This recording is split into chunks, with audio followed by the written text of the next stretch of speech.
جب 19 رمضان کو مسجد کوفہ میں امام علیہ السلام کی اذان گونجنے لگی تو پوری کائنات میں سوگ برپا ہو گیا۔ چرند پرند جنات چیخنے لگے اور حضرت جبرائیل علیہ السلام تمام انسانوں سے کہنے لگے کہ اے انسانوں، آج آخری مرتبہ علی کی آواز میں اذان سن لو۔ علی علیہ السلام اذان دے کے مصلی عبادت پہ آئے، اللہ کی عبادت کرنے لگے۔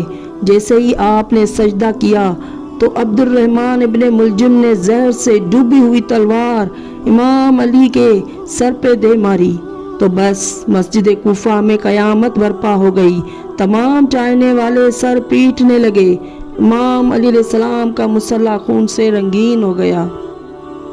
آپ کے سر کا خون آپ کے چہرہ اور داڑھی پر آ لگا۔ کچھ چاہنے والے اس ملعون کو ڈھونڈنے لگے جس نے مولا علی کو ضرب ماری، تو کچھ مولا علی کے سر کا خون صاف کرنے لگے۔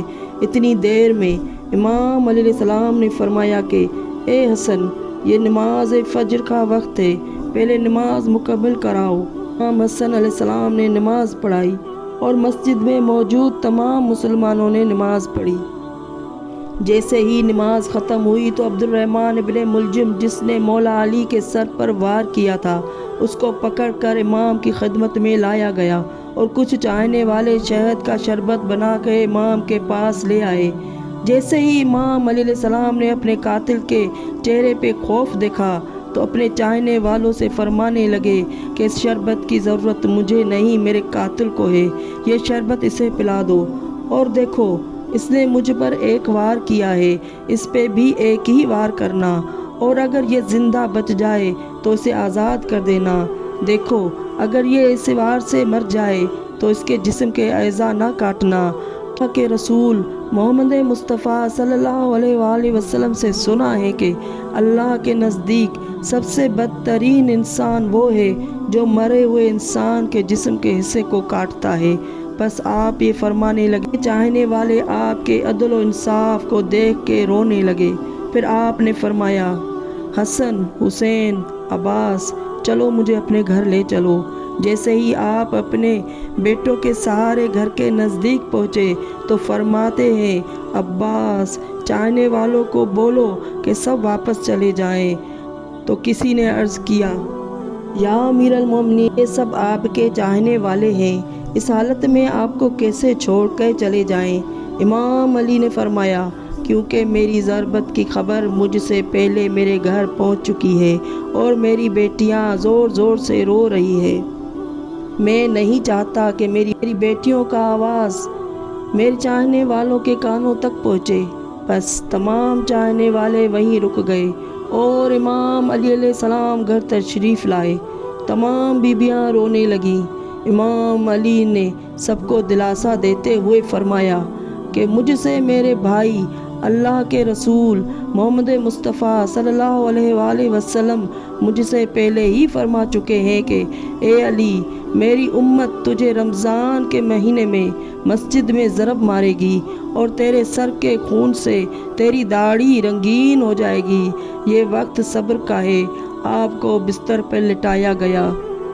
تاریخ نے لکھا، جیسے ہی طبیب نے امام علی کو دیکھا تو وہ چیخ کے رونے لگا اور فرمانے لگا، وہ ضرب زہر میں ڈوبی ہوئی تھی اور وہ زہر امام علی کے پورے جسم میں پھیل چکا ہے، جتنا ہو سکے آپ ان کو دودھ پلائیں۔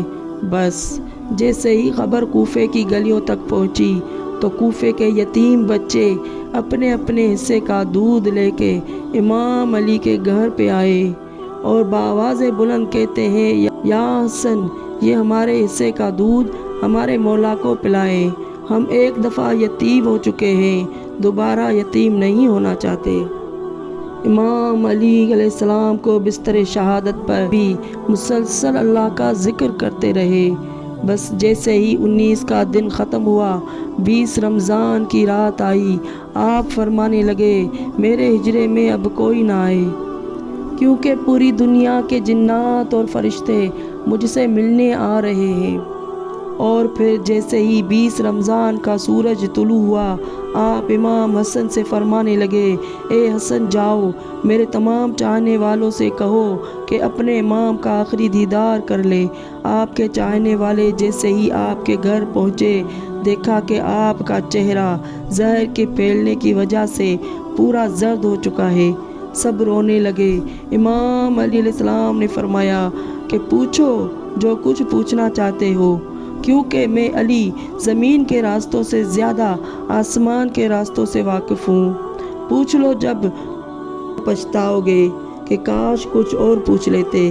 کسی عقیدت مند نے سوال کیا، کسی نے زیارت کی، کوئی دیکھتا رہا۔ بس جیسے ہی عقیدت مند جانے لگے، امام علی نے فرمایا، حسن میرے پورے خاندان کو میرے حجرے میں لے آؤ۔ امام علی نے وصیتیں کی اور فرمایا، اب اس خاندان کا وارث میرا بڑا بیٹا حسن ہے، جو یہ کہے اسے ماننا۔ اور امام حسن سے فرمانے لگے، اے حسن، جتنا ہو سکے اپنی زبان اور کردار سے محبت اور امن کا پیغام دینا، اور نانا کی صلح حدیبیہ کو یاد رکھنا۔ کوشش کرنا کہ مسلمان کا دشمن نہ بنے اور تقوی سے دور نہ ہونا۔ اگر دنیا تمہارے قریب آئے بھی تب بھی اسے دل نہ لگانا۔ دنیاوی چیز نہ ملنے پر افسوس نہ کرنا، ہمیشہ حق بات کہنا، مظلوم کی مدد کرتے رہنا۔ حسن اور حسین، جہاں تک ہو سکے میرے اس پیغام کو ہر ایک تک پہنچانا کہ اپنے کام ذمہ داری سے ادا کریں اور اپنی درمیان تعلقات کو اچھا بنائے رکھیں، کیونکہ میں نے تمہارے نانا حضرت محمد مصطفیٰ صلی اللہ علیہ وآلہ وسلم سے سنا ہے کہ لوگوں کے بیچ صلح کروانا ہزاروں سالوں کے روزوں اور نماز سے بہتر ہے، اور یتیموں کے بارے میں اللہ سے ڈرتے رہنا کہ کبھی وہ بھوکے نہ رہیں، اور پڑوسیوں کا خاص خیال رکھنا، کیونکہ اللہ کے رسول صلی اللہ علیہ وآلہ وسلم نے پڑوسیوں کے بارے میں بار بار نصیحت فرمائی ہے۔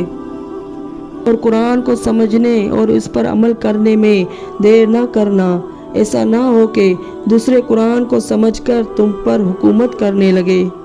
نماز کے بارے میں اللہ سے ڈرتے رہنا کہ وہ تمہارے دین کا ستون ہے۔ اللہ کے گھر کی حفاظت کرنا، کیونکہ وہ تمہاری پہچان ہے۔ اللہ سے ڈرو۔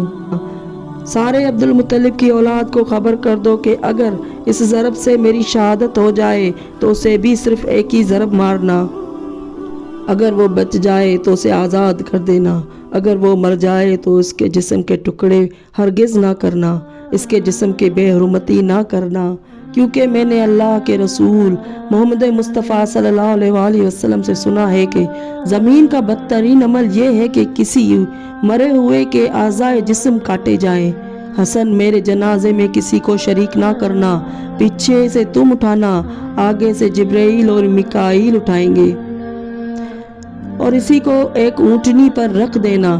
جہاں یہ اونٹنی رکے گی وہاں میری قبر بنی ہوئی ہوگی، اور میری قبر کا کسی انسان کو نہ بتانا، کیونکہ اللہ کے دین کے دشمن یہ چاہتے ہیں کہ میری قبر کھود کے میرے جسم کی بے حرمتی کرے۔